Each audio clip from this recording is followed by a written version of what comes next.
bonjour à tous, ravi de vous retrouver pour un nouveau numéro de 100% Sénat, l'émission qui vous fait vivre les travaux de la Haute Assemblée. Avec une journée spéciale au Sénat consacrée à l'audiovisuel français, les sénateurs organisent une table ronde sur les défis à relever pour notre audiovisuel, notamment face aux plateformes numériques américaines. Les dirigeants de plusieurs médias français participent à cette table ronde. Je vous laisse l'écouter. Madame la vice-présidente du Sénat, présidente de la délégation en charge de la politique événementielle, chère Sylvie Robert, monsieur le président de la commission de la culture, de l'éducation, de la communication et du sport, monsieur le président de l'ARCOM, monsieur le président directeur général de TF1, madame la présidente de Disney France, cher Olivier Brest, qu'on retrouve avec plaisir, chers collègues et intervenants, mesdames et messieurs. Je suis heureux d'être parmi vous ce matin afin d'ouvrir aux côtés du président Lafont ce colloque sur l'avenir de l'audiovisuel français, sujet essentiel et dont le Sénat se saisit depuis plusieurs années et dont il aura peut-être à se saisir encore pendant un certain nombre de trimestres à la vitesse où les choses évoluent. L'audiovisuel de demain ne se raconte pas seulement sous le prisme industriel, économique ou technique. Son avenir dira de nous notre capacité à informer, à transmettre et à créer dans un environnement où le lien social, chacun le voit, se fissure, où la place de la science est sans cesse remise en cause, et je dois vous dire que c'est quelque chose qui me préoccupe beaucoup, et où les fausses informations prolifèrent à des fins idéologiques et politiques. L'audiovisuel de demain sera la croisée de plusieurs évolutions permanentes, technologiques, économiques, culturelles, et dans une institution comme la nôtre, c'est essentiel, démocratique. Il devra s'inscrire dans une Europe souveraine. Or, trop souvent, l'Europe, la France, ont agi en réaction, en ricochet à chaque évolution, à chaque mutation. La France a subi plus qu'elle n'a déterminé l'avenir. Il nous faudra être davantage dans l'anticipation pour que l'information cesse d'être une arme d'influence néfaste aux mains de puissances étrangères ou d'idéologies éloignées des valeurs qui ont fondé notre pays et la construction de l'Union européenne. La première évolution qui façonne l'avenir de l'audiovisuel est évidemment technologique. Numérisation, débit, intelligence artificielle, réalité virtuelle, plateforme de diffusion en continu.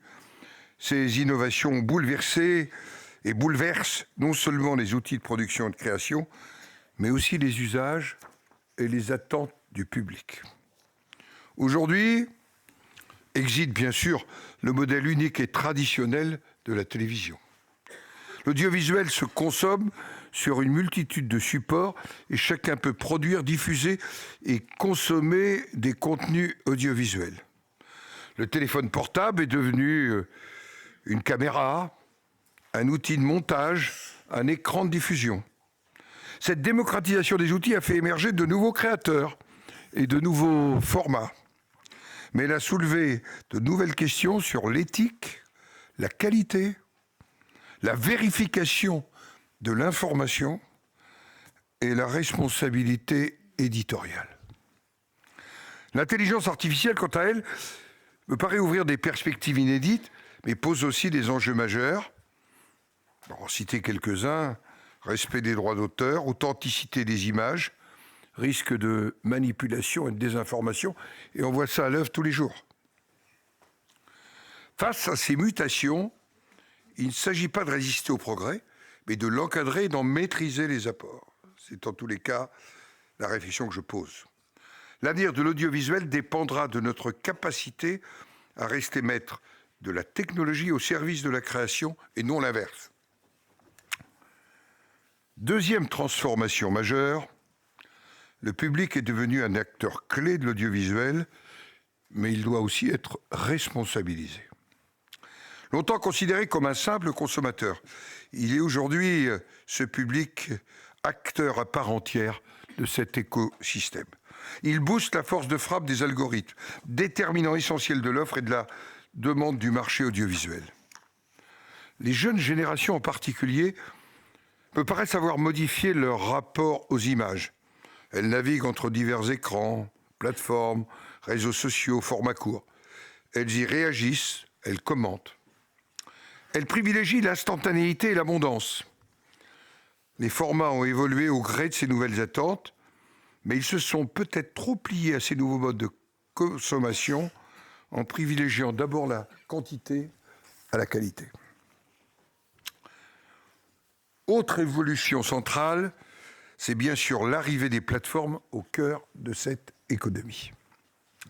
Le modèle économique français, fondé sur la publicité et la diffusion linéaire, encadré par une loi, celle de 1986, est fragilisé par la concurrence des plateformes mondiales qui échappent en partie, et parfois quasi totalement, aux normes et à la régulation. Les plateformes et géants du streaming ont modifié les règles du jeu en s'accaparant parfois le monopole du catalogue existant. Ils disposent de moyens financiers considérables et d'une capacité de production internationale. Ils ont contribué à une explosion de l'offre, mais aussi à une standardisation des formats et des contenus. Alors une question face à cette évolution, le modèle issu de la loi de 86 est-il encore adapté? Point d'interrogation, point d'exclamation, et vous avez déjà la réponse dans ma ponctuation.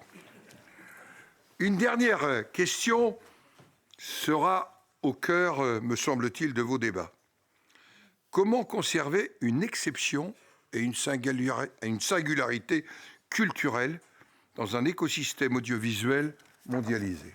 C'est, me semble-t-il, un enjeu particulièrement important.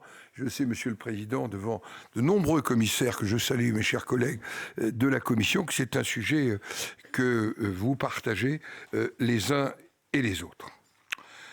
La notion de souveraineté me paraît prendre ici son sens. Elle ne suffit pas pour moi à repli sur soi.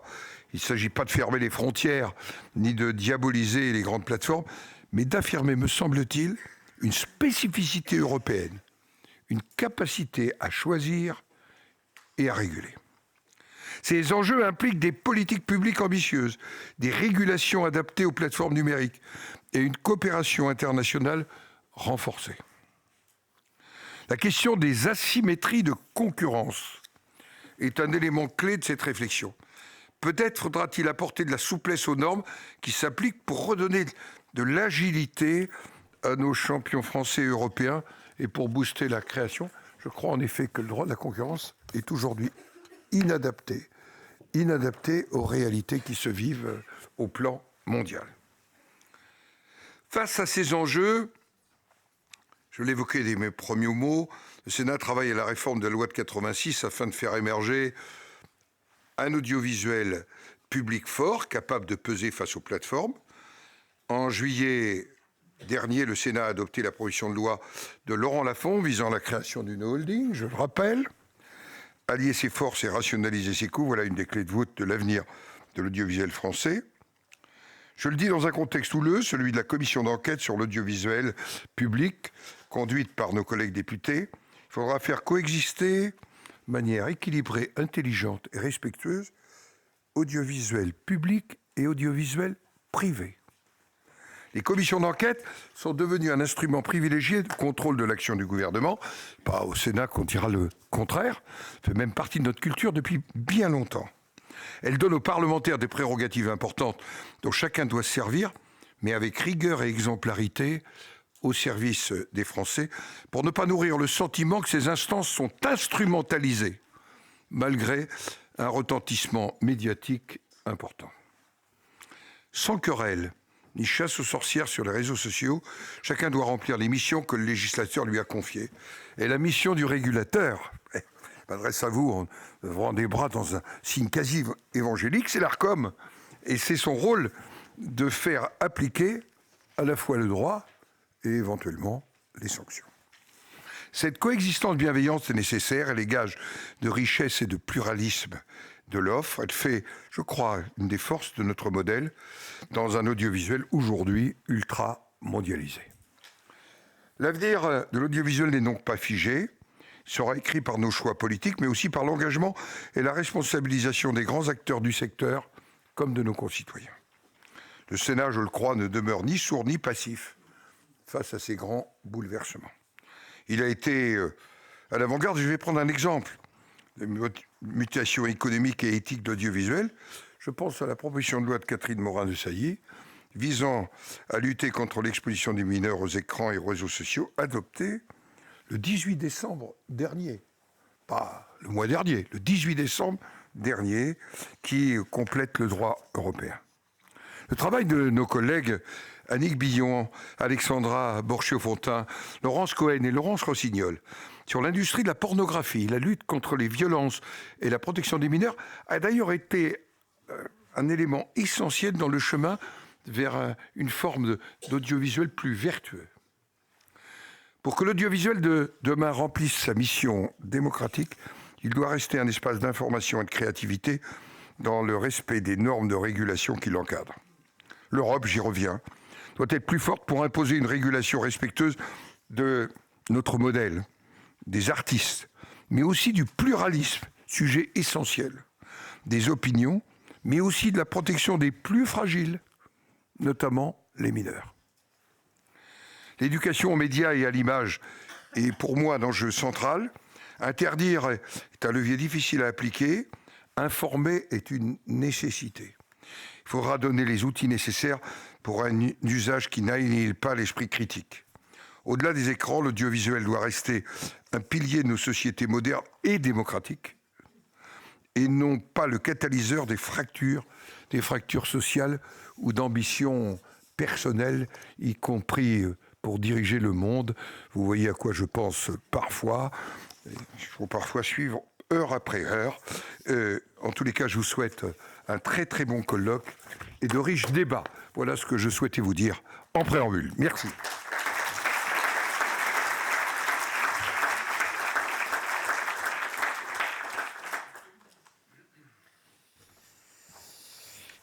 Monsieur le Président du Sénat, Madame la Vice-présidente, mes chers collègues, Mesdames et Messieurs, après le Président du Sénat, que je remercie, j'ai le plaisir d'ouvrir ce colloque consacré à l'avenir de l'audiovisuel français dans un environnement désormais marqué par la domination de plateformes mondiales dont la montée en puissance se poursuit et transforme en profondeur les équilibres économiques et culturels de ce secteur.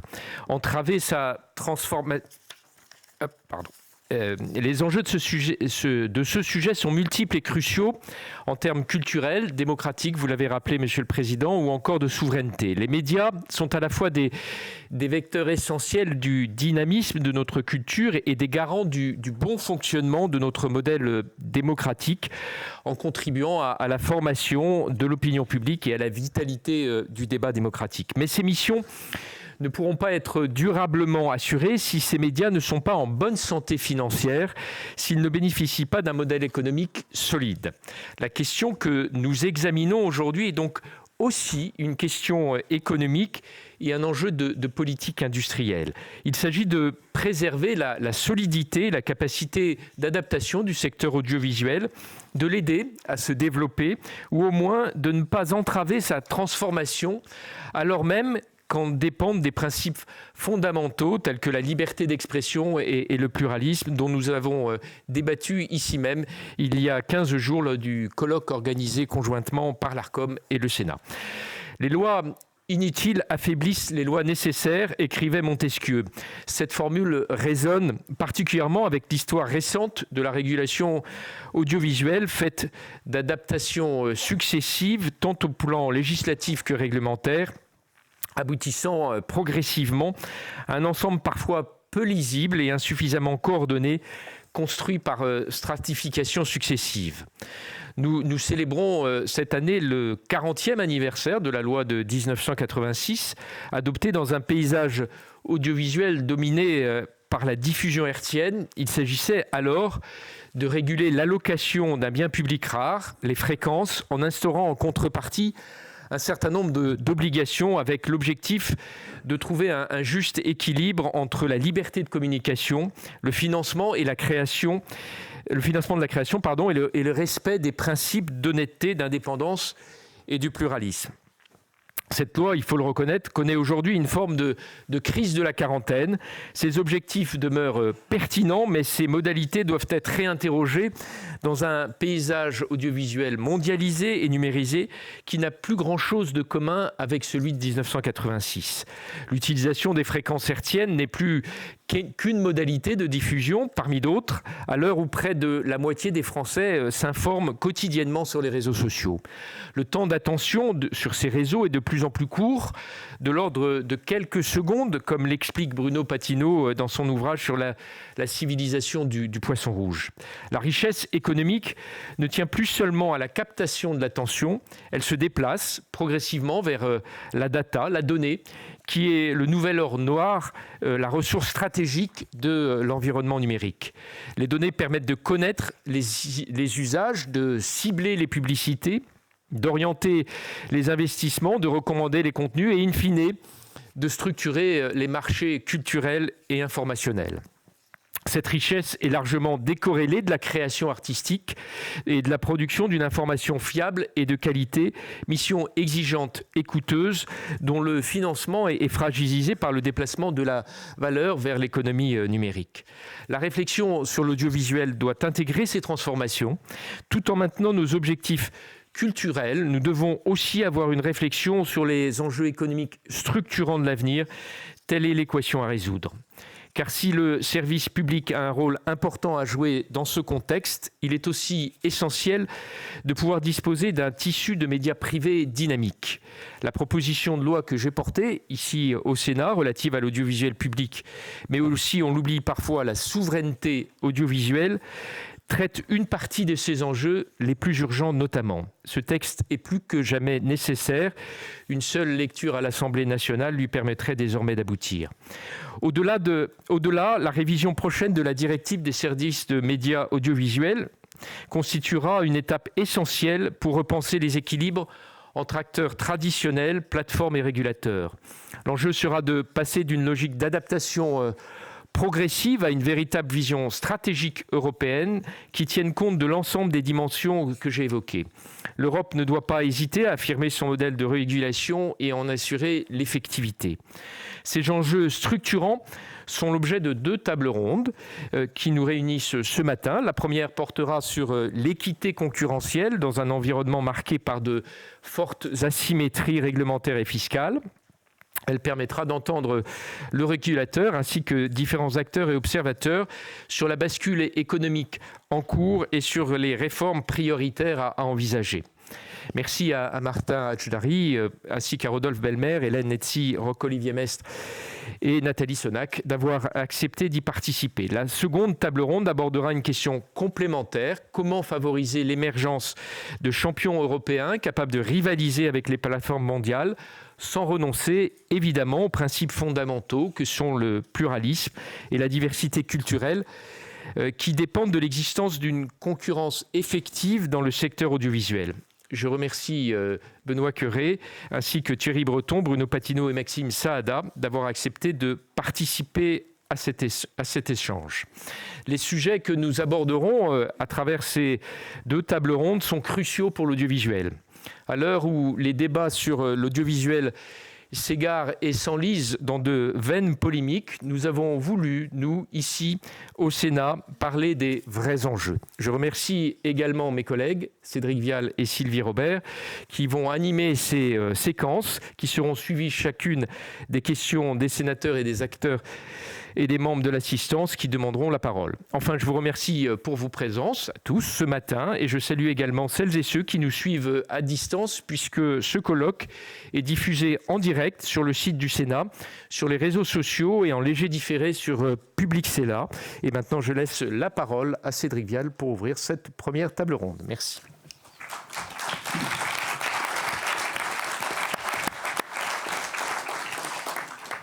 Merci, Monsieur le Président du Sénat, Monsieur le Président de la Commission, Madame la Vice-présidente, chers collègues, Mesdames et Messieurs.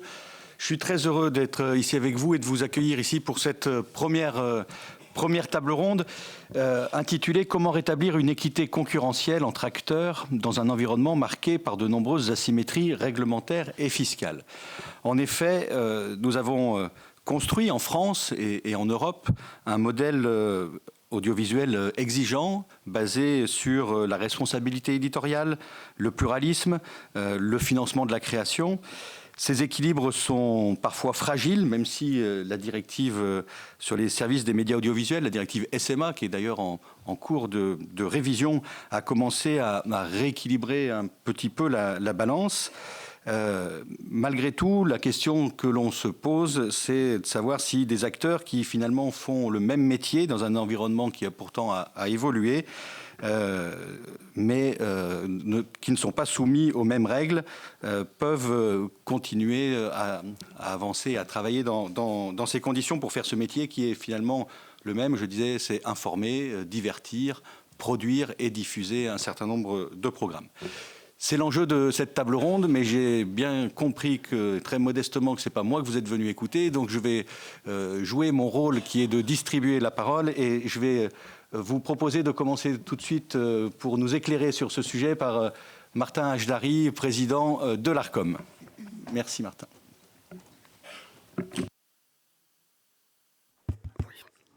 Monsieur le Président du Sénat, Madame la vice-présidente du Sénat, Monsieur le Président de la Commission de la Culture, de l'Éducation, de la Communication et du Sport, Mesdames et Messieurs les sénatrices et sénateurs, cher Cédric Vial, chers amis, je suis très heureux de pouvoir revenir ici même 15 jours, effectivement, après un colloque organisé avec le Sénat sur la liberté d'expression et le pluralisme.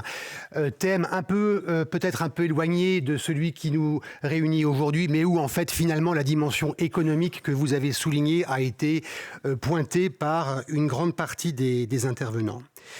L'audiovisuel français, c'est bien sûr un écosystème avec des acteurs, des éditeurs, producteurs, distributeurs, des publics et puis une gouvernance, une régulation que je représente ici, construite pour un modèle hertzien fondé sur une audience de masse. Il y a 40 ans, cela a été dit. Mais l'audiovisuel, au-delà de cet écosystème, c'est d'abord une ambition et une promesse, celle de l'accès du plus grand nombre à une information pluraliste et de qualité, à une très large diversité d'œuvres de l'esprit, ambitieuse et fédératrice. En somme, et cela a été beaucoup mieux que je ne le saurais le faire, décrit par le président Larcher, l'audiovisuel, c'est un pilier de notre modèle culturel et de notre démocratie, quelles que soient ensuite les formes de sa diffusion. Et cette promesse, elle est aujourd'hui doublement menacée par la concurrence d'acteurs surpuissants qui n'ont ni responsabilité ni même ambition éditoriale, mais aussi, il faut le dire, par une forme de paralysie collective face à toute réforme structurelle de notre écosystème, réforme pourtant rendue nécessaire par la révolution des usages et du marché. Cette même promesse audiovisuelle, les éditeurs, les chaînes en ont longtemps été le maillon fort sur un marché essentiellement national avec une audience massive et captive, gage de recettes publicitaires toujours dynamiques. C'est cette même puissance, liée notamment aux fréquences qui leur sont accordées, qui a conduit à faire de ces médias le support principal de la régulation, assurant en amont le financement de la création audiovisuelle et cinématographique, et en aval, la réalisation d'objectifs d'intérêt général, de protection des publics, de qualité de l'information, de diversité culturelle.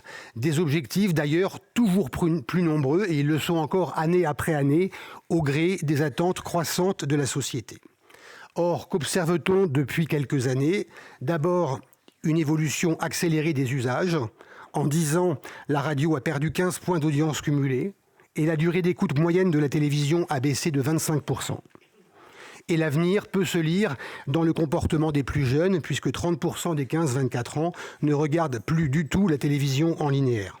Ils passent en revanche plus de 5 heures par jour à consommer des contenus audio ou vidéo sur des services de vidéo à la demande ou des réseaux sociaux.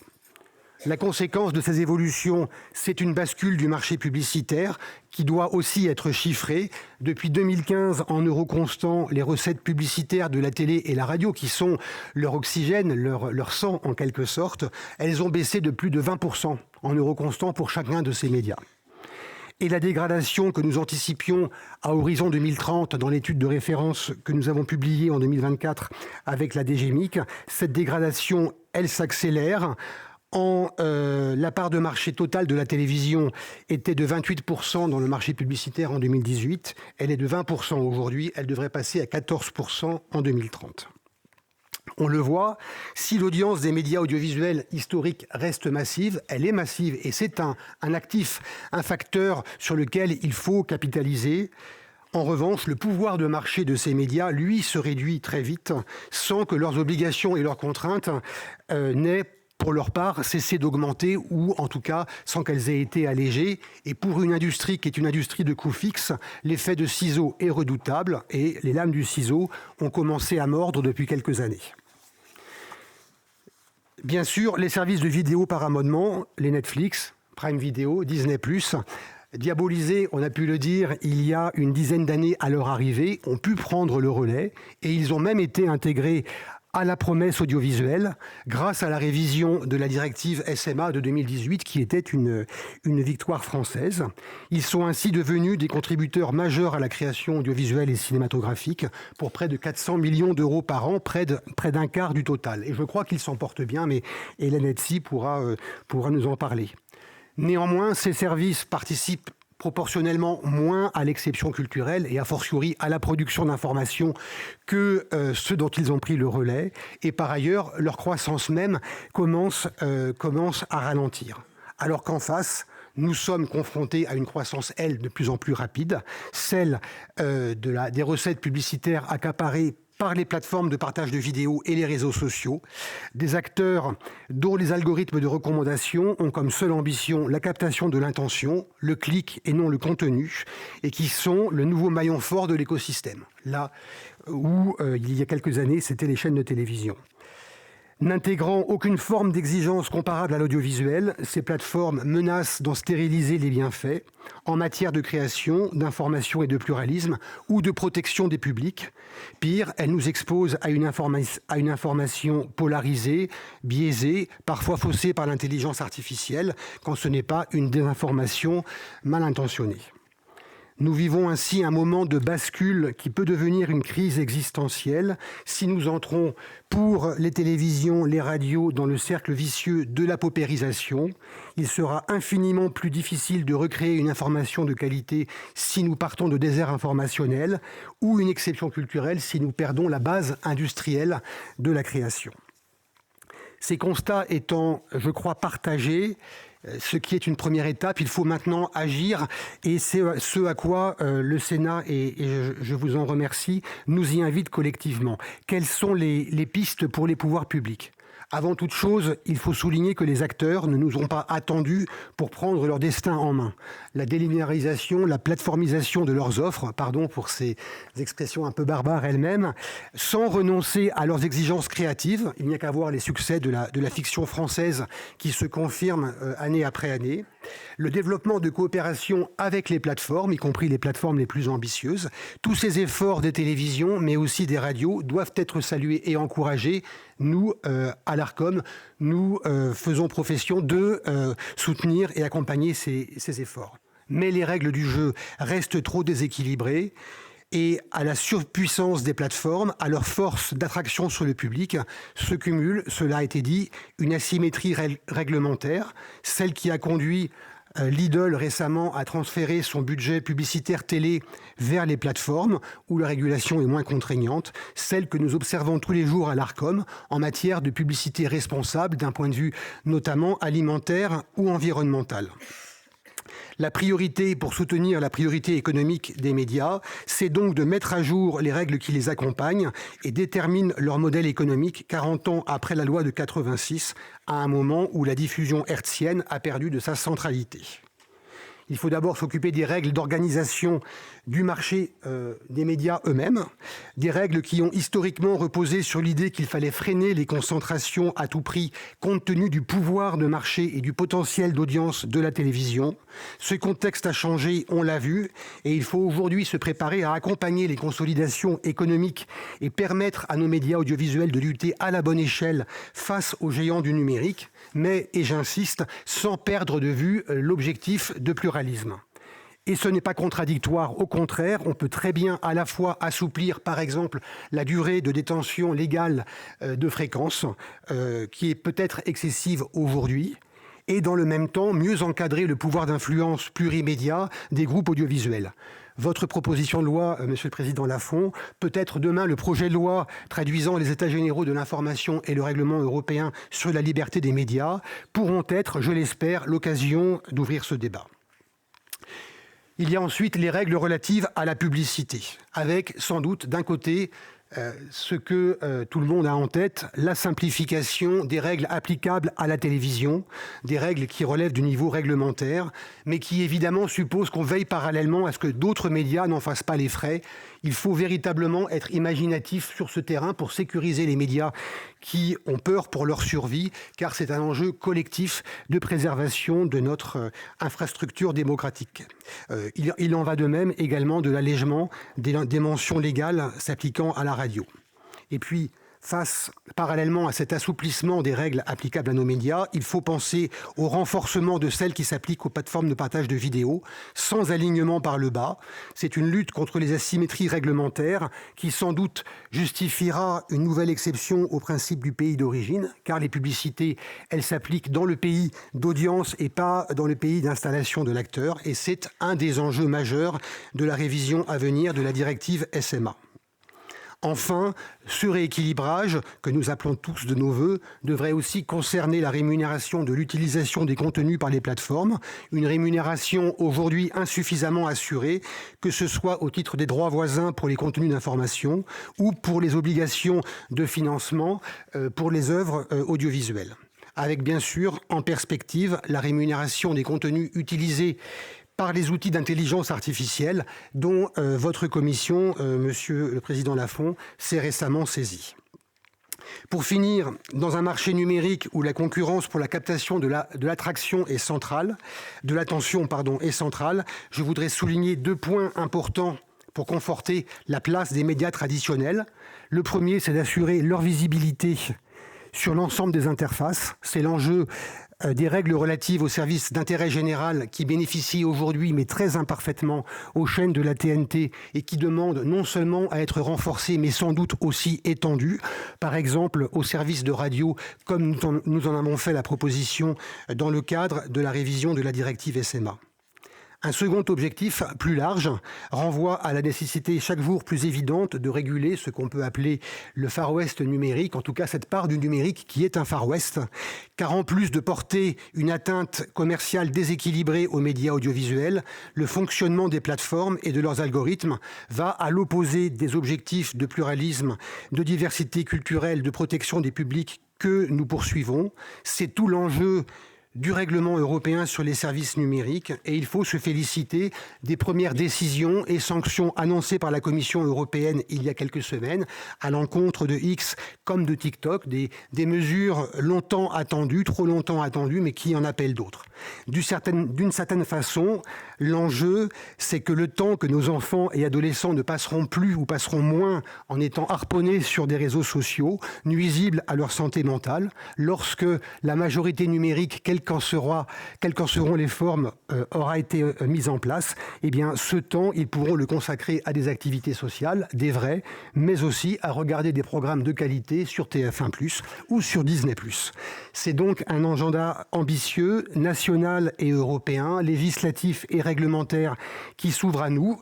C'est à tous égards un enjeu de souveraineté et on ne peut trop saluer à l'aube des échéances extrêmement importantes qui s'annoncent pour le pays l'initiative du Sénat de s'en emparer aujourd'hui. Merci beaucoup. Bien, on va enchaîner. Chers collègues, mesdames et messieurs, on va enchaîner parce que nous reste quand même 1 heure, un quart, 1 heure et demie. Donc je pense que ce serait bien que nous puissions enchaîner. Je demande à celles et ceux qui veulent assister à cette 2e table ronde que j'ai donc le plaisir d'ouvrir maintenant et qui est consacrée à une question économique étroitement liée à celle de la souveraineté européenne dans le domaine culturel. Comment faire émerger des champions européens capables de rivaliser avec les grandes plateformes mondiales tout en préservant, bien sûr, le modèle français de régulation audiovisuelle, on en a beaucoup parlé, qui constitue l'un des fondements de notre exception culturelle. Alors les acteurs nationaux, publics ou privés, gratuits ou payants, sont aujourd'hui confrontés à la concurrence des grands groupes internationaux, essentiellement américains, vous le savez. Ces derniers disposent de capacités d'investissement considérables. Ils bénéficient d'effets d'échelle puissants, tant pour l'acquisition des contenus que pour le développement des technologies nouvelles. Les grands acteurs définissent les standards technologiques de demain et ont, on peut le dire, un pouvoir absolument déterminant sur l'évolution du marché et des usages. Dans ce contexte, la consolidation industrielle peut apparaître comme une réponse logique. On dit que l'union fait la force, mais il faut aussi atteindre une taille critique. Un juste équilibre doit toutefois être trouvé car la logique de concentration se heurte à d'autres exigences fondamentales, le maintien d'une concurrence effective, mais également la préservation d'une diversité d'offres, le maintien du pluralisme, s'agissant notamment des médias d'information. Alors l'autorité de la concurrence, et je vais tout de suite donner la parole à son président, se trouve donc en première ligne pour concilier ces objectifs que je pourrais qualifier de contradictoires dans un marché en constante mutation. Et je vous propose donc pour introduire cette deuxième table ronde d'entendre le point de vue donc du président de l'autorité de la concurrence, M. Benoît Cœuré, à qui je cède la parole. Je vous en prie.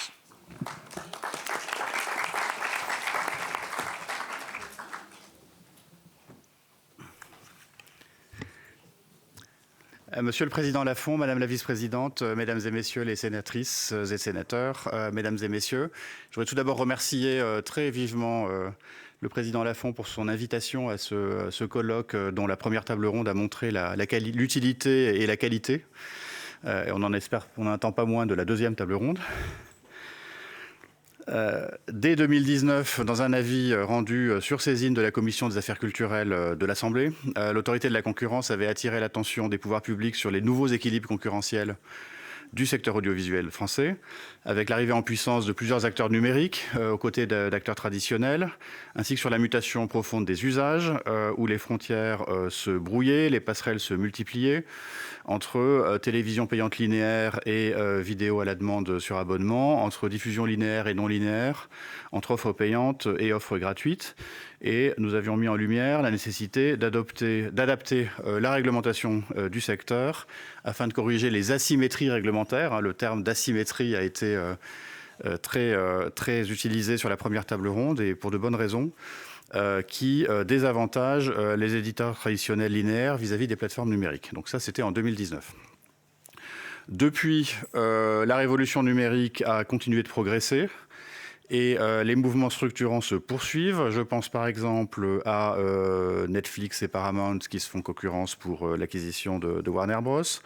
Je pense à YouTube qui propose désormais des films, des séries, des compétitions sportives et qui retransmettra en direct la prochaine cérémonie des Oscars. La durée d'écoute individuelle de la télévision a atteint son niveau le plus bas depuis 1996. L'équipement en téléviseur connecté progresse continuellement. Le smartphone, ça a été dit par le président Larcher tout à l'heure, est désormais l'écran le plus répandu au sein des foyers, devant la télévision. Notre avis sur la création de contenu vidéo, qui sera publié le 18 février prochain, donc la semaine prochaine, qui a donné lieu à des séances un peu inhabituelles de l'autorité de la concurrence, où nous avons auditionné Inoxtag, Squeezie, Hugo Décrypte et Zerator, nous donnera l'opportunité de nous pencher une nouvelle fois sur ces marchés en pleine transformation et d'illustrer le rôle structurant de plateformes comme YouTube, Twitch, TikTok et Instagram dans la diffusion de contenu vidéo. Donc ça, c'est un peu de publicité pour un avis qui sort la semaine prochaine. En 2024, 62% des Français de plus de 15 ans déclaraient regarder des vidéos sur les réseaux sociaux et 42% au moins 3 fois par semaine. À ces constats s'ajoute à un niveau plus global un décrochage de l'économie européenne, des préoccupations légitimes de souveraineté et de résilience qui ont été décrites de manière clinique par le rapport Draghi. Ceci nous interroge, comme nous y invite d'ailleurs le titre de ce colloque, sur notre capacité à faire grandir nos entreprises innovantes et à tirer pleinement parti du marché unique, remettant au premier plan l'importance d'une politique industrielle véritablement européenne. Je suis sûr que Thierry Breton aura des choses à dire sur le sujet dans un instant. Donc face à ces enjeux parfois vertigineux, il ne faut pas perdre de vue sa boussole. Donc je commencerai par dire que des marchés ouverts, concurrentiels et équitables favorisent l'innovation, la productivité et l'investissement. Et j'aime souvent dire que jamais nos entreprises ne conquéreront des marchés mondiaux si elles ont été protégées de la concurrence à domicile, tel un athlète qui se présenterait aux Jeux Olympiques sans entraînement. Le droit de la concurrence est un outil puissant au service de la compétitivité et de la résilience. J'irais même jusqu'à dire que c'est un adjuvant essentiel de la politique industrielle. On pourrait même dire que le droit de la concurrence est une composante de la politique industrielle puisqu'elle renforce les effets de celle-ci, si elle est bien faite. L'autorité de la concurrence prend les recommandations du rapport Draghi très au sérieux. Nous sommes pleinement impliqués dans la révision en cours par la Commission européenne de ses lignes directrices sur le contrôle des concentrations. L'objectif de cette révision est de tirer un bilan de 20 ans de pratiques décisionnelles et de mieux prendre en compte les enjeux structurants de notre époque, la durabilité, la résilience et la numérisation de nos économies. Dans ce débat important, il ne faut pas tomber dans le piège qui nous conduirait à confondre champions européens et champions nationaux. Donc abstenons-nous de convoquer Mario Draghi lorsque ce qui est visé est la création de champions nationaux sur des marchés nationaux. La plupart des opérations qui sont discutées dans les médias sont l'antithèse de ce que prône Draghi, puisque le rapport à la consolidation du marché européen serait mineur, voire inexistant. Ces opérations sont sans doute légitimes au plan industriel, et ce n'est pas à moi d'en juger. Elles peuvent être licites au regard du droit de la concurrence, mais elles n'ont rien à voir avec le rapport Draghi. J'ai déjà eu l'occasion de le dire, la fusion entre TF1 et M6, par exemple, n'aurait pas créé de champion à l'échelle continentale. Elle aurait consolidé une position domestique sans bénéfice significatif pour l'Europe et avec un coût probable, voire certain, pour les annonceurs et donc pour les entreprises françaises et pour l'ensemble des Français. Chez nos voisins néerlandais, l'acquisition par Talpa de RTL Nederland avait également été rejetée pour des raisons identiques aux nôtres. Et à cet égard, nous suivons de près l'acquisition envisagée par Bertelsmann de Sky Deutschland, qui est en cours de prénotification à la Commission européenne. D'autres opérations de consolidation dans ce secteur paraissent plus proches de l'esprit du rapport Draghi. Par exemple, la récente acquisition par l'italien Media for Europe de l'allemand ProSiebenSat 1. Un autre point qui semble important à rappeler lorsqu'on soutient la création de champions nationaux est le risque que ça se fasse non seulement au détriment du consommateur, entendu en tant que personne physique, que ménage, mais aussi et surtout au détriment des partenaires économiques des parties à l'opération, aux différents niveaux de la chaîne de valeur, en ce inclus d'autres entreprises françaises et européennes. J'ai déjà mentionné l'impact qu'aurait eu la fusion entre TF1 et M6 sur les annonceurs, qui dépendent en grande partie de la publicité télévisuelle, et donc sur les entreprises françaises. On peut également citer l'opération Canal+ OCS, autorisée en janvier 2024 par l'autorité, sous réserve d'engagement. En l'absence de ces engagements, l'opération aurait fait perdre aux producteurs de cinéma français, grands comme petits, le guichet alternatif que représentait OCS pour l'acquisition des droits et la diffusion des films en première fenêtre payante. Ce n'est pas l'autorité qui a décrété ces risques depuis la rue de l'Échelle, ce sont les annonceurs, ce sont les producteurs du cinéma français qui nous l'ont dit lorsque nous les avons consultés via nos tests de marché. Donc les entreprises ont leur propre vision tout à fait légitime de leur projet. L'autorité de la concurrence prend en compte l'impact de ces opérations à 360 degrés sur leurs fournisseurs, sur leurs clients, sur leurs concurrents. Et elle met dans la balance l'ensemble de ces effets pour estimer si une concentration est ou non anticoncurrentielle. Bref, c'est l'intérêt général qu'elle s'efforce de prendre en compte. Enfin, on entend souvent que le contrôle des concentrations français et européens serait un obstacle à la création de champions européens. Là aussi, il ne faut pas perdre de vue deux points essentiels. D'abord, depuis que l'autorité de la concurrence existe, nous avons examiné près de 4000 opérations de concentration. Nous en avons formellement interdites 2 sur 4000. Une poignée d'entre elles, c'est vrai, dont la fusion entre TF1 et M6 a été abandonnée en cours de route. Mais je parle d'une poignée, je ne parle pas de plusieurs dizaines. L'immense majorité des opérations de concentration est autorisée, et pour une très grande majorité dans un délai de 5 semaines. En dehors de TF1 M6, depuis 2020, l'autorité a examiné 5 concentrations dans le secteur audiovisuel. réalisés notamment par les groupes Media One, Altis, Canal+, et CMA-CGM. Toutes ces acquisitions ont été autorisées, certaines sous réserve d'engagement, prises par les entreprises pour garantir que les positions acquises ne permettront pas la mise en œuvre de stratégies anticoncurrentielles. Je précise d'ailleurs, et là je rentre un peu plus dans la technique du droit de la concurrence, mais je vais en ressortir très vite, je vous rassure, que ces engagements de nature comportementale, c'est-à-dire qu'ils ne sont pas des cessions d'actifs, ont été acceptés par l'autorité de la concurrence, là où d'autres autorités européennes ne les auraient pas forcément acceptés. Nous avons en France une approche pragmatique, qui est d'ailleurs coûteuse pour nous en termes de suivi, car un engagement comportemental requiert de s'assurer qu'il soit respecté pendant une certaine période, généralement de 5 à 10 ans, mais qui permet aux concentrations de se réaliser, donc sans dogmatisme. Ce sont d'autres obstacles extérieurs au contrôle des concentrations qui méritent une discussion politique. Là, et tout ça a été dit sur la première table ronde, donc je vais très vite. La réglementation, parfois inadaptée aux réalités du marché, la fragmentation du marché unique européen, l'absence d'une politique industrielle à l'échelle européenne, l'insuffisance d'investissements tournés vers l'innovation. J'insiste sur le rôle de l'innovation, et j'ai déjà eu l'occasion de le rappeler ailleurs, mais j'aime aussi rappeler que Netflix n'est pas né de la fusion de 2 chaînes de télévision, mais d'une idée, louer des DVD par correspondance, et ensuite les streamer quand la technologie est apparue, et de l'esprit d'entreprendre, et c'est de ça que nous avons besoin en Europe, c'est des idées et de l'esprit d'entreprendre. Donc pour citer Racine, le droit de la concurrence ne mérite ni cet excès d'honneur, ni cette indignité. Alors un mot sur la méthode de travail de l'autorité. Dans un environnement qui est en perpétuelle transformation, on l'a à nouveau entendu ce matin, l'autorité de la concurrence examine chaque opération de concentration quand elle lui est notifiée, à la lumière des éléments qui sont soumis par l'ensemble des parties prenantes, donc les entreprises évidemment qui défendent leurs projets, mais aussi les fournisseurs, les concurrents, les clients, les régulateurs sectoriels, en tenant compte de l'évolution prévisible du marché.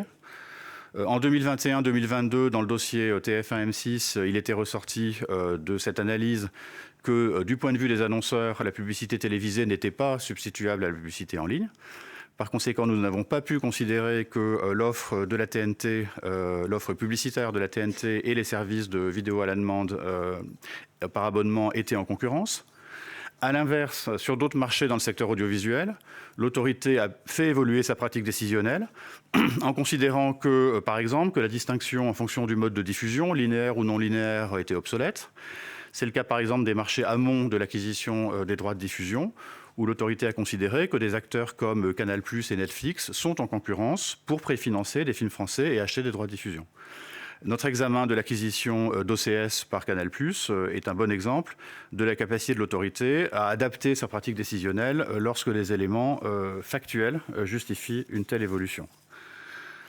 L'évolution de la réglementation, et je pense par exemple au décret SMAD de 2021, qui allait dans le sens d'une uniformisation des contraintes réglementaires qui pèsent sur les chaînes de télévision et les plateformes de vidéo à la demande, et aussi naturellement pris en compte par notre pratique décisionnelle. Alors, j'anticipe la question que certains ici brûlent peut-être de me poser, même si Rodolphe Belmer est parti.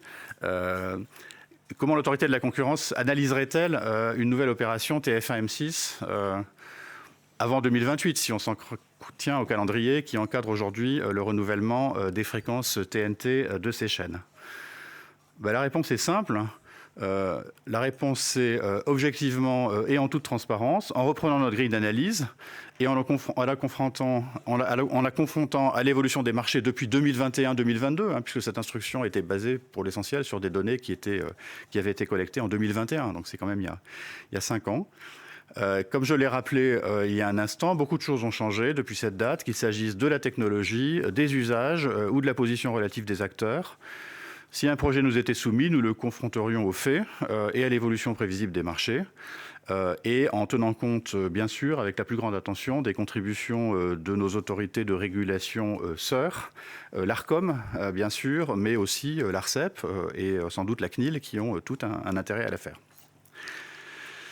Pour conclure, je voudrais souligner que l'action de l'autorité de la concurrence présente des limites.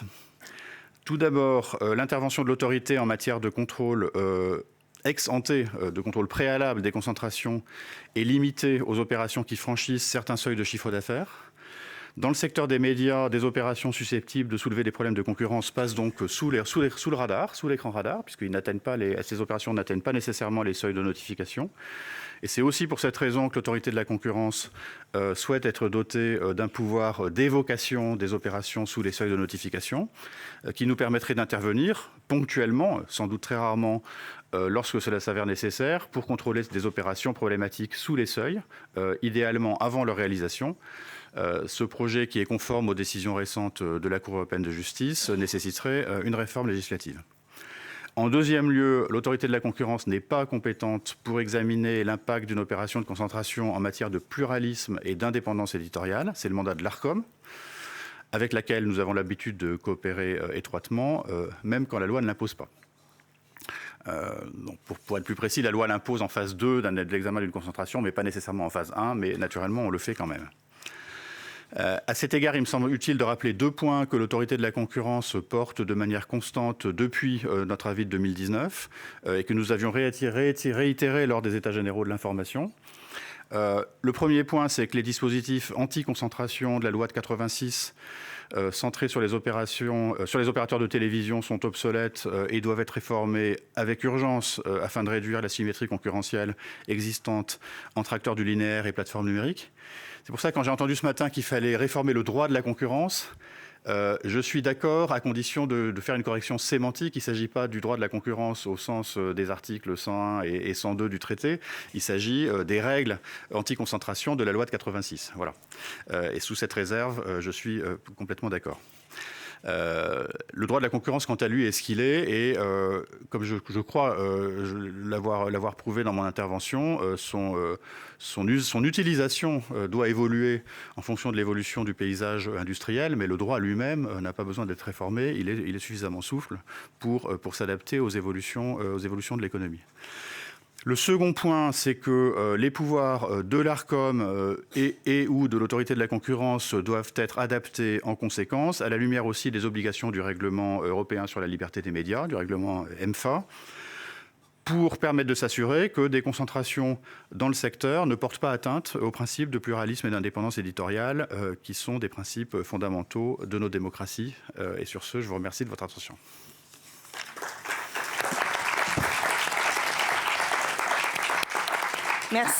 Merci Monsieur le Président. Bien, pour débattre de ces questions, je vais maintenant donner la parole aux 3 intervenants de cette table ronde. On va avoir une première séquence qui va leur permettre de pouvoir s'exprimer 10 minutes, si vous en êtes d'accord. Je pense que c'est... et vu l'heure, une seconde où j'aurai une seule question. Et en fonction de l'heure, Monsieur le Président, on verra si on peut donner la parole à la salle. Bien, Thierry Breton, je vais commencer par vous. Vous avez été commissaire européen au marché intérieur de 2019 à 2024, après un parcours qui vous a conduit à la tête de très grandes entreprises. On pense à Orange, on pense à Atos, et au ministère de l'économie, des finances et de l'industrie.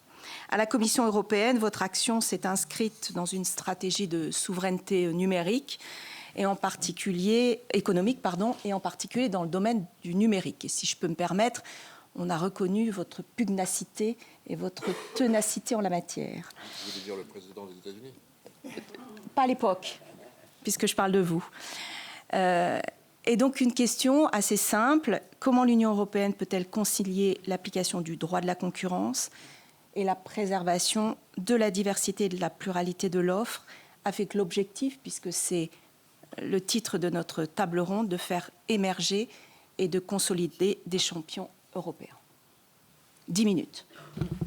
Merci, vous avez 10 minutes en tout cas. Et je suis la gardienne du temps. Donc merci de me donner la parole et très heureux de me retrouver parmi vous au Sénat, Monsieur le Président, Mesdames et Messieurs les sénateurs, sénatrices et vous tous dans cette salle. Je vais me concentrer, si vous le permettez, évidemment sur les aspects plutôt européens et évidemment je laisserai les spécialistes des contenus qui m'entourent ensuite parler des aspects qui concernent vraiment la diffusion de la création.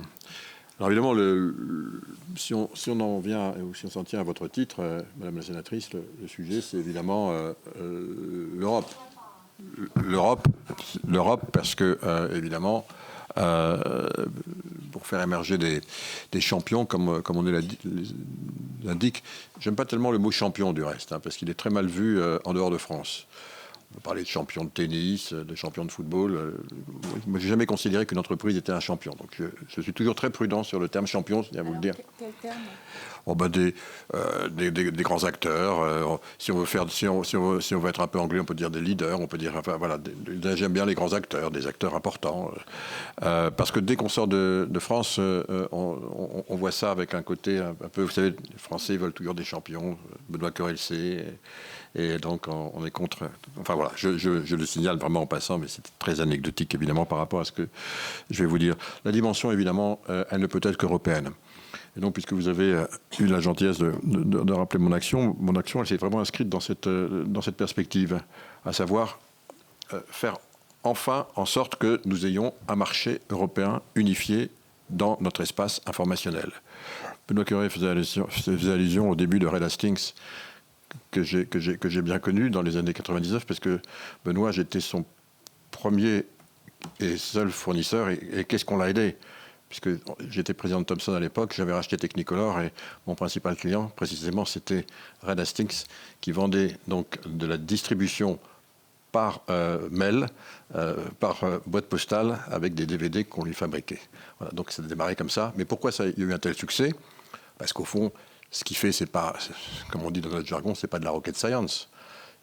Son business model était assez simple. Il l'a fait évoluer ensuite en suivant les technologies, mais il avait un marché de 340 millions de consommateurs unifiés. Et donc il est parti. Et nous, évidemment, si on a raté cette vague, à partir des années 2000, que l'on voit partout, c'est parce que notre marché, il est fragmenté. Il est encore fragmenté aujourd'hui.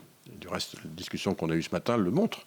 Donc, il est urgentissime, en tout cas si on parle de plateforme, à une échelle européenne ou mondiale, il faut donc raisonner, en tout cas pour nous, sur notre marché pertinent, qui est le marché de 440 millions de consommateurs, qui est le marché européen.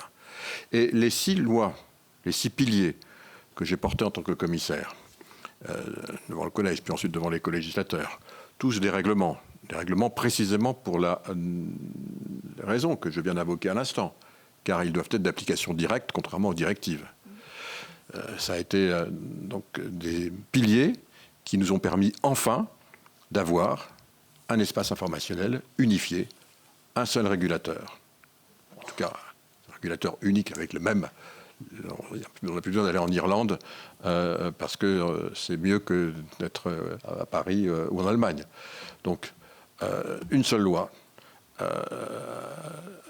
une seule et même façon de l'appliquer partout en Europe. Et donc, quelque part, la création, enfin, d'un espace informationnel unifié.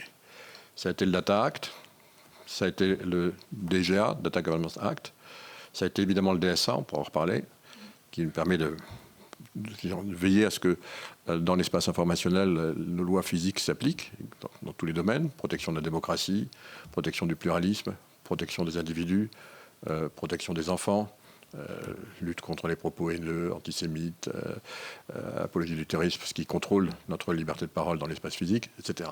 DMA, très important, Benoît Cœuré, qu'on n'applique pas encore assez, mais qu'on va appliquer, qui permet de mettre des règles, justement, qui vont être nécessaires pour pouvoir permettre l'émergence d'acteurs européens de taille internationale, donc qui me permet de mettre de la régulation économique dans l'espace informationnel. Et puis enfin, l'AI Act, qui permet tout simplement, de façon extrêmement souple, progressive, et certainement pas contraire à l'innovation comme font les Américains, parce que c'est eux qui le disent. Il y a toujours quelques idiots utiles qui relayent les propos, pardon pour eux, mais enfin on le connaît. Sur le thème, aux États-Unis on innove, en Europe on régule. Non, nous on organise. On ne régule pas, on organise. On organise notre marché intérieur. Enfin. Et c'est le deuxième point. Pour pouvoir faire émerger ces plateformes européennes qui vont pouvoir enfin concurrencer, ce qui a été fait il y a quelques années, il faut évidemment 2 choses. Il faut avoir la technologie, il faut avoir les moyens, le marché des capitaux, il faut avoir le savoir-faire, mais on l'a. Parce qu'au fond, je vais vous dire les choses de façon très simple, je suis ingénieur, c'est pas génial de faire une plateforme. C'est quelque chose qui, techniquement, voilà, c'est pas...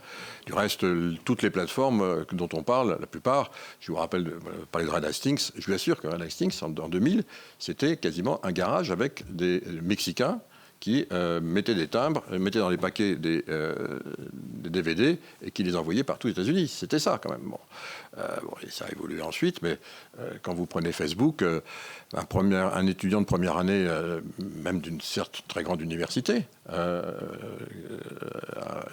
eu la possibilité de l'inventer, de le mettre en place, mais il y a eu le marché, etc., puis du marketing, et puis ensuite, la boule de neige prend son effet. Non, ce que je veux dire par là, c'est qu'évidemment, on a évidemment tout ça, mais il nous faut donc d'abord le mettre en place, et puis il nous faut aussi un peu de temps. Parce que le temps, évidemment, d'atteindre des masses critiques, c'est important, et évidemment, on a de la concurrence, et c'est là où, précisément, nos instruments sont là, il faut les utiliser pour ce qu'ils sont. C'est-à-dire, je rappelle vraiment que le DMA, il a été conçu comme ça. J'en ai été avec mes collaborateurs, en tout cas, le rédacteur. Ensuite, il a été approprié, évidemment, par les différents co-législateurs. Mais ça a été fait vraiment pour permettre à d'autres acteurs d'émerger, pour permettre à l'innovation de se déployer, pour permettre d'éviter, de contrôler les effets d'éviction, les situations de monopole. Donc, le DMA est un instrument très puissant. Et j'en viens au point que je voudrais évoquer avec vous. Si on veut, et c'est vraiment un objectif qui me semble être un objectif absolument essentiel pour les acteurs que vous êtes, mais je vais plus loin, bien entendu, pour notre démocratie, pour notre état de droit, pour ce que nous sommes, pour notre identité. Oui, on est en train de vivre un moment existentiel dans ces questions. Alors on s'est bâti, on s'est donné l'infrastructure, le corpus juridique le plus performant au monde, le plus abouti au monde, pour pouvoir précisément avoir un espace informationnel organisé selon nos règles de droit. Et mesdames et messieurs, je vais vous dire une chose. Il faut maintenant qu'on l'applique. Et je n'ai pas peur de vous le dire. On souffre de quoi? Du fait qu'on ne l'applique pas. Alors que les co-législateurs ont donné une instruction, un mandat à la Commission européenne de l'appliquer. Moi-même, j'ai ouvert des enquêtes nombreuses, sur tout un nombre important de plateformes, avant que je ne donne ma démission en septembre 2024. Ça fait 2 ans. Mais qu'est-ce qui se passe depuis 2 ans sur ces réseaux? Tout va bien? Il n'y a pas de problème? Notre démocratie n'est pas attaquée? Nos enfants sont sereins avec les 4h30 qui passent par jour sur les réseaux, en moyenne? Tout va bien? Non, tout ne va pas bien. Et pendant ce temps-là, eh bien, on avance. Donc, première chose, oui, il faut faire appliquer nos lois. Et si on ne les fait pas appliquer, qu'est-ce qui se passe? Ben, les États membres disaient, il y en a marre. Donc, qu'est-ce qu'ils font?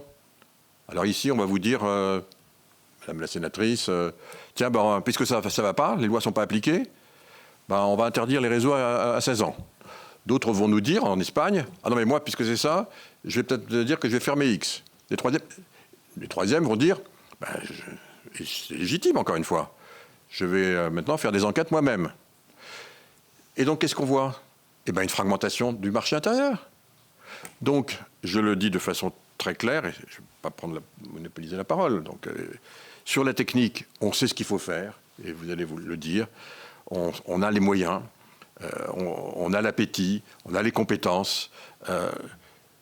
Sur le temps, pour le mettre en œuvre, parce qu'il nous faut du temps, eh bien, il faut qu'on fasse appliquer nos lois. Et à la fin, ces lois, elles ont été conçues aussi pour une chose. C'est pour que l'application, on offre l'accès au marché intérieur à toutes celles et tous ceux qui veulent venir dans l'espace informationnel, proposer leurs services, proposer leurs vidéos, proposer ce qu'ils veulent. C'est formidable quand même. On offre un marché qui a 30 000 milliards d'épargne, l'un des plus riches au monde, 440 millions de consommateurs, on l'offre. On dit vous pouvez y aller. On a mis des règles seulement. Bien, ces règles, elles sont protectrices évidemment de tout ce que je viens de dire. À la limite, on ne s'est jamais préoccupé, nous, quand on a fait ces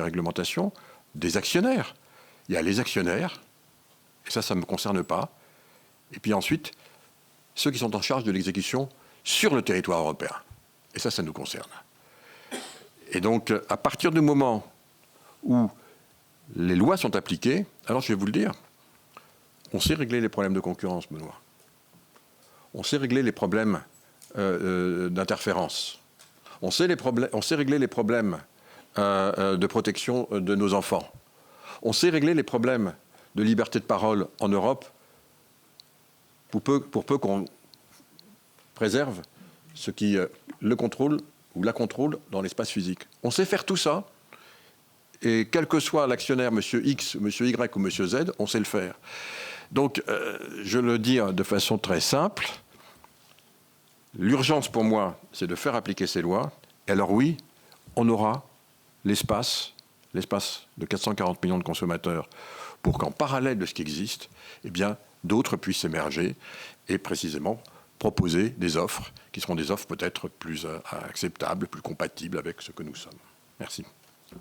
Merci, Monsieur Breton. Merci pour la franchise de vos propos, qui font d'ailleurs écho au colloque qu'on a eu il y a une quinzaine de jours, organisé ici par l'ARCOM, où finalement on se retrouvait beaucoup sur ce constat. Alors je vais passer maintenant la parole à Bruno Patino. Vous êtes président d'Arte France, qui est la composante française de la chaîne franco-allemande Arte. De 2021 à 2024, vous avez également présidé Arte GIE, qui est donc la structure qui regroupe Arte France et Arte Allemagne. Vous êtes aussi l'auteur de plusieurs essais sur la submersion numérique, et vous avez été président du comité de pilotage des États généraux de l'information. Alors, face à ce constat, face à la domination des plateformes mondiales, quel rôle le service public doit-il jouer pour préserver et renforcer ce que j'appelle la souveraineté culturelle européenne? Et le mot de souveraineté est important. Merci beaucoup, Madame la Vice-présidente. Monsieur le Président, merci à tous d'être là. Et merci au commissaire Breton, avec qui nous avons souvent évoqué ces sujets, qui nous a, je dois le dire, beaucoup aidés, et auquel je veux exprimer ici toute ma gratitude. Et évidemment, vous avez dit, en ce qui nous concerne, le mot de service public, parce que Maxime Sada, tout à l'heure, va évidemment parler des offres ou des champions, entre guillemets, mais champions, entre guillemets, non pas pour Canal, mais à cause des remarques de Thierry Breton, donc des leaders, on va dire ça, des leaders privés. Non, effectivement, je pense que c'est important de vous dire d'où je parle. En fait, Arte est une chaîne de service public, mais comme vous le savez, depuis sa création, vous ne le savez peut-être pas, dans son traité qui la fonde, il y a cette mission qui est de rapprocher les peuples d'Europe par la culture. Et cette mission-là, que nous transformons un peu ou que nous l'interprétons de cette façon-là, nous devons être un agent d'espace public européen. C'est-à-dire quelque chose, un acteur public qui vise à aider à la création d'un espace public européen au sens de Jürgen Habermas, c'est-à-dire d'un endroit où les Européens qui partagent une histoire commune, qui partagent un espace aussi commun, peuvent à un moment donné évidemment débattre, avoir de la curiosité les uns pour les autres, et quand même s'apercevoir de ce qu'ils ont en commun, tout en sachant ce qui les différencie, puisque l'Europe, c'est ça. Notre mantra, c'est la phrase d'Umberto Eco, la langue maternelle de l'Europe, c'est la traduction. Et donc, c'est cette à la fois diversité assumée avec une racine commune ou avec des racines communes. C'est cette façon-là que c'est notre façon, en tout cas, aujourd'hui, de voir l'Europe.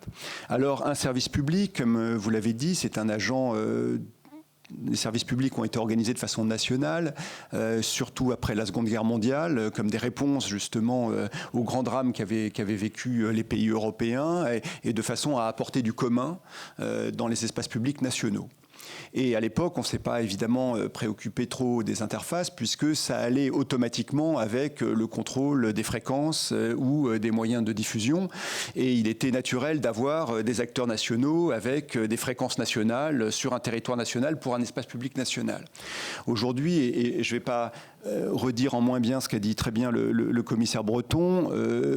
On voit bien dans le contexte géopolitique, culturel qui est le nôtre, la nécessité absolue pour les Européens de défendre, d'aller au-delà de défendre d'ailleurs, d'affirmer leur modèle de démocratie libérale, humaniste, et qui partagent des valeurs absolument essentielles à un moment où ces valeurs sont, il faut bien le dire, menacées de l'extérieur notamment, mais pas uniquement.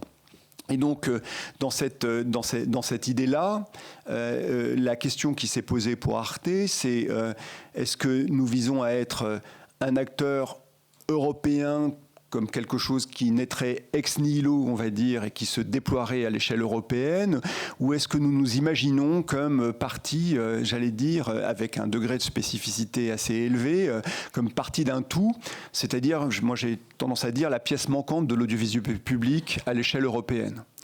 L'Europe, et c'est beaucoup à l'univers numérique pour des raisons qui ont été expliquées de façon assez brillante, désintéressée ou en tout cas n'a pas su rentrer en compétition sur les interfaces. Mais comme il a été dit, la technologie aujourd'hui des interfaces, elle est extraordinairement simple. Attendons les interfaces d'usage qui vont arriver avec les agents d'intelligence artificielle. Ça va être la prochaine étape et ça va être une étape assez vertigineuse pour nous tous. Mais aujourd'hui, la façon dont nos concitoyens en Europe s'informent, se cultivent ou se divertissent, c'est évidemment par les outils numériques que vous connaissez, les plateformes à un moment donné, les grandes chaînes sociales ou autres. Et donc, depuis plusieurs années, pour créer cet espace public européen, et encore une fois, avec cette idée non pas de concurrence avec les acteurs nationaux, mais de complémentarité avec les acteurs publics nationaux, non pas de concurrence avec les grands acteurs privés. Nous ne voulons pas faire le Netflix européen ou être une version compétitive de Canal+, mais bien un élément du dispositif du service public à l'échelle européenne. Alors qu'avons-nous fait? Et si je me permets de le dire, c'est pour vous montrer à peu près ce qu'il est facile de faire aujourd'hui et ce qu'il est très compliqué à faire dans le contexte actuel. Ce que nous avons fait, c'est que d'abord, nous avons créé un réseau avec beaucoup de chaînes publiques européennes. Nous avons 13-14 chaînes publiques partenaires aujourd'hui qui travaillent avec nous dans l'univers de la coproduction notamment, mais aussi dans l'univers des captations, dans tout cet univers culturel. On y reviendra, je pense, quand Maxime Sada parlera tout à l'heure, parce que, évidemment, dans cet espace public, ce qui est central, en tout cas de façon audiovisuelle, c'est le pilier information au sens large du terme, pas seulement information chaude comme on dit, mais les documentaires historiques, les documentaires des géopolitiques, c'est les captations culturelles, c'est tout cet univers-là qui n'a pas tendance aujourd'hui à circuler de façon automatique par les principes de marché qui mettent en relation les acteurs nationaux les uns avec les autres. Les fictions, ça se balade très bien, pardon de dire ça comme ça. Évidemment, les documentaires géopolitiques, les documentaires culturels, l'information, et même un certain nombre de films de cinéma d'auteur de l'ensemble des pays européens, ça ne circule pas très très bien. Et donc nous avons créé ce réseau. Ensuite nous avons européanisé notre offre, c'est-à-dire que depuis très longtemps, depuis environ au moins 6-7 ans, Arte, si vous allez sur la plateforme, vous voyez que de plus en plus c'est une offre européenne. Mais il nous a semblé que c'était bizarre de faire une offre européenne à destination des publics français et allemands, et que la nature, enfin en tout cas la logique pour nous, c'était de faire une offre européenne, qui existe vraiment aujourd'hui, à destination des publics européens. Et donc nous avons amorcé des discussions. Et encore merci au commissaire Breton avec non seulement nos partenaires du service public européen, mais aussi évidemment la Commission européenne et le Parlement européen, l'Union européenne au sens large du terme, pour à un moment donné nous permettre d'être ce dispositif d'éléments complémentaires des services publics européens à l'échelle européenne. Parce que je vais finir par là, pour ne pas être trop long, qu'est-ce qu'on constate en réalité du petit point de vue opératoire qui est le mien? Le premier, c'est que la curiosité européenne existe. C'est-à-dire qu'on ne crée pas un espace public ex nihilo. On ne demande pas aux gens de choisir s'ils sont français ou européens, ou s'ils sont allemands ou européens, finlandais ou européens. Ils sont les deux à la fois et ils le vivent très bien. Et c'est-à-dire qu'on regarde bien qu'on peut avoir un projet islandais qui va vraiment très bien marcher en Espagne, de la curiosité pour les reportages qui sont faits dans l'Est de l'Europe, en Italie, etc., etc. Donc cette curiosité ou ce préalable à la création de leaders européens, ou en tout cas d'acteurs significatifs européens, ce préalable-là, dans le public, il existe. La curiosité, évidemment, devenue presque une urgence depuis le contexte géopolitique de 2022 sur ce qui se passe dans l'ensemble des pays d'Europe, c'est la même chose.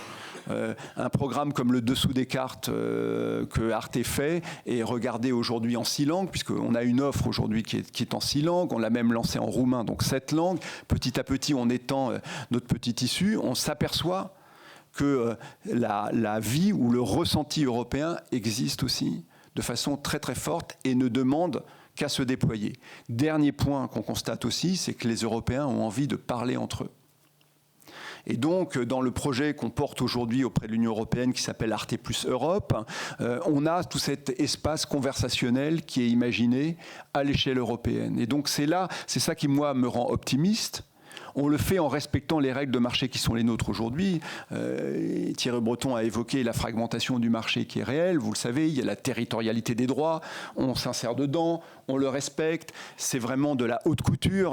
Quand vous commencez à devoir additionner tel droit en excluant tel territoire, etc., on le respecte. On sait très bien la spécificité aussi des cadres juridiques de détention des propriétés intellectuelles qui est totalement différente suivant les pays européens. Mais le gruyère juridique européen, aujourd'hui, au niveau de l'audiovisuel, il reste très important.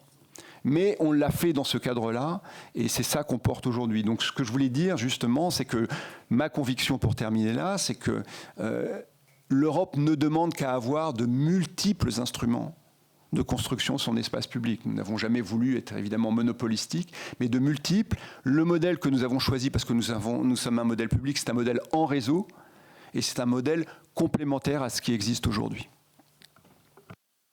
Merci beaucoup, Bruno Patino. On y reviendra, je pense, parce que c'est quand même... Alors, Maxime Saada, vous êtes président du directoire du groupe Canal+, également président de Studio Canal et de Dailymotion Canal+. Et de Dailymotion. Canal+ est aujourd'hui un groupe mondial de médias, de divertissement, qui intervient sur l'ensemble de la chaîne de valeur audiovisuelle. La stratégie mondiale de Canal+ s'est concrétisée d'ailleurs par l'acquisition récente du groupe MultiChoice.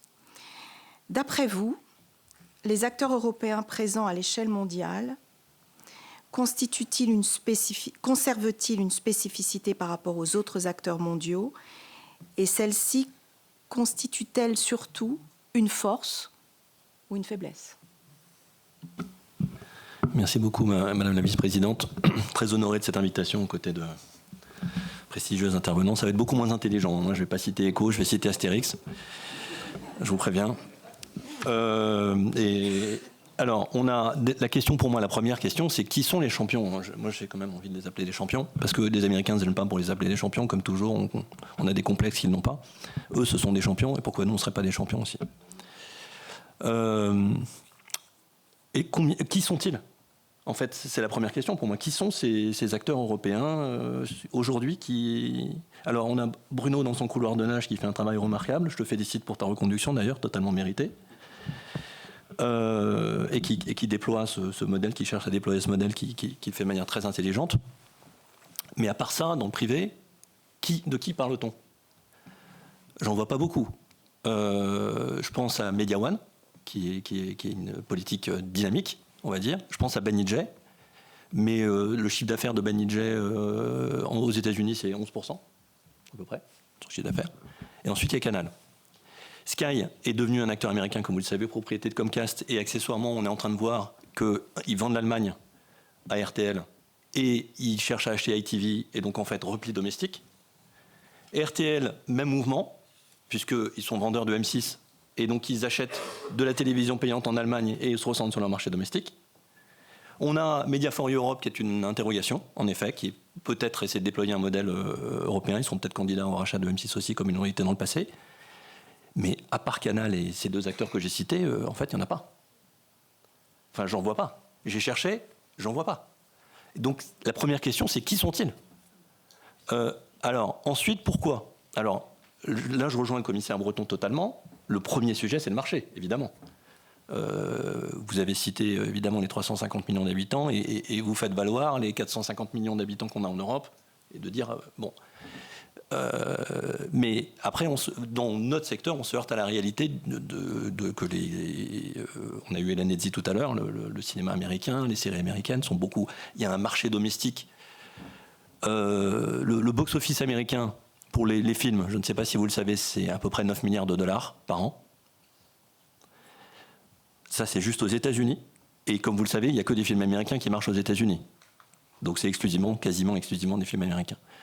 Le marché européen, le box-office total sur le marché européen, les 450 millions qu'on a cité tout à l'heure, le box-office, c'est 8 milliards. Donc c'est inférieur aux 9 milliards du marché américain. Et ensuite, quand vous regardez la part de marché des films américains dans ce box-office de 8 milliards, vous descendez à 2 milliards. Donc en fait, on est sur un rapport de 3 à 4 à peu près entre le box-office européen dans sa globalité pour les films européens et le box-office américain domestique. Et ensuite, vous regardez le déploiement, évidemment, des films américains sur la planète. Et là, le box-office de 9 milliards aux États-Unis devient 18. C'est simple, il double le box-office. À peu près la moitié, enfin exactement même la moitié du marché des films américains est sur l'ensemble de la planète et ensuite l'autre moitié sur les États-Unis. Donc ils ont un marché de 18 milliards qui se compare donc aux 2 milliards. Donc là, on est sur un rapport plutôt de 6 à 8, à peu près. Voilà. Et donc la réalité, la problématique la plus importante à laquelle on est tous confrontés, c'est ça. C'est qu'on n'a pas un marché aujourd'hui et on essaye. Bruno disait tout à l'heure la plateforme européenne, et c'est vrai que moi je suis un gros consommateur d'Arte et j'y vois des séries allemandes, des séries scandinaves, des séries beaucoup anglaises quand même. Est-ce qu'ils sont encore dans l'Europe ou pas, je ne sais pas.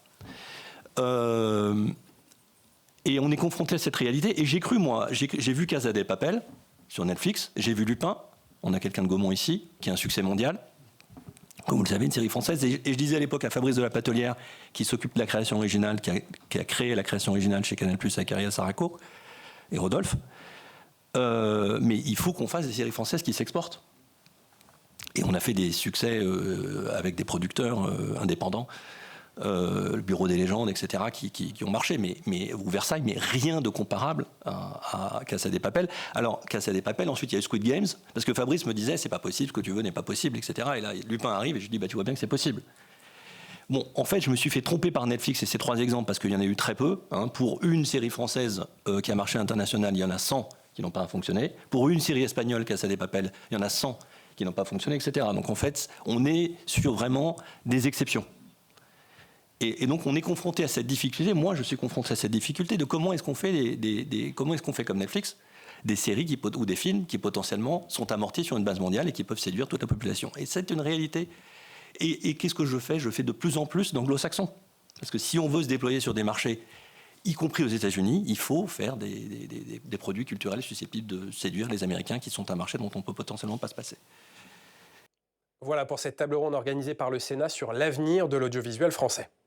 C'est la fin de cette émission. Merci de l'avoir suivi. Continuez à suivre l'actualité politique et parlementaire sur notre site internet publicsénat.fr. Je vous souhaite une très bonne journée sur Public Sénat.